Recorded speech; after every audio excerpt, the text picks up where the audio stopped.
Entre Jourdain et Méditerranée s'est développée il y a environ 4000 ans une petite civilisation originale, la civilisation hébraïque. Dès cette époque, le peuple qui s'est alors constitué en ce point du globe s'est désigné sous le nom de peuple d'Israël et la terre où il demeurait sous le nom de terre d'Israël. Sa particularité essentielle a consisté, dans un monde totalement idolâtre, à révérer le Dieu unique, au nom imprononçable, créateur de l'univers et maître de l'histoire. Les conséquences de cette approche sont multiples.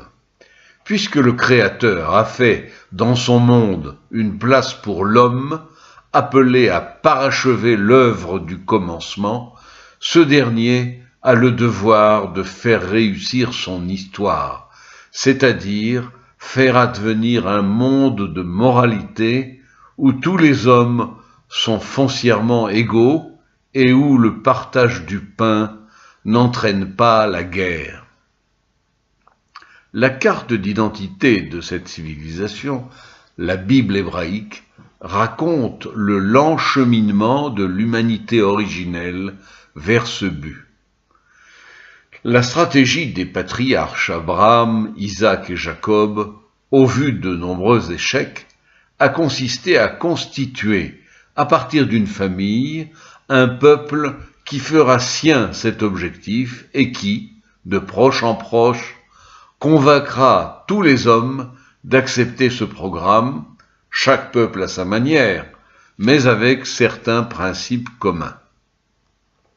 Depuis 4000 ans, le peuple hébreu, implanté sur sa terre pendant des siècles, puis devenu le peuple juif après la perte de l'indépendance dans son pays, puis dispersé au sein des peuples, est resté fidèle à cette espérance pour l'humanité et pour lui-même.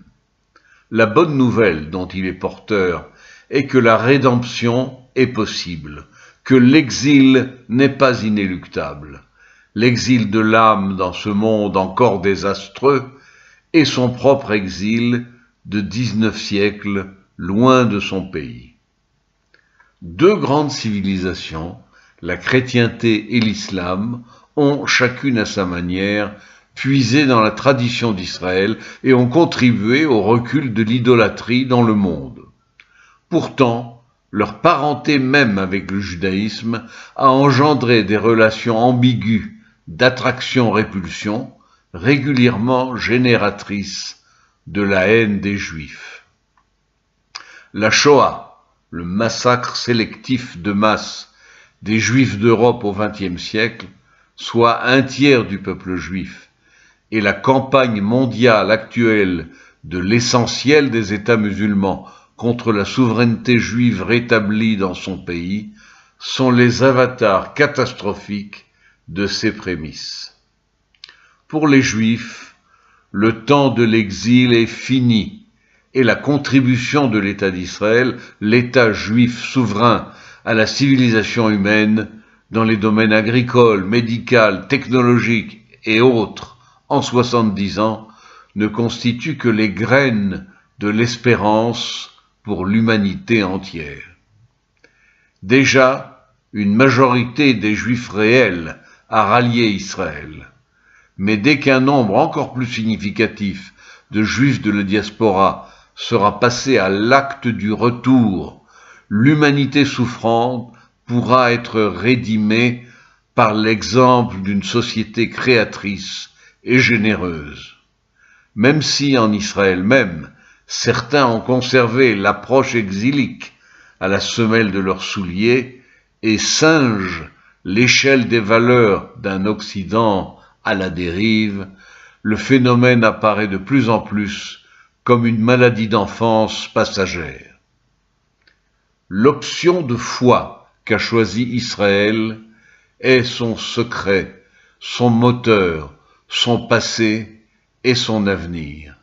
La responsabilité de notre génération du retour est peut-être la plus lourde de l'histoire et touche sans aucun doute aux fins dernières de l'humanité.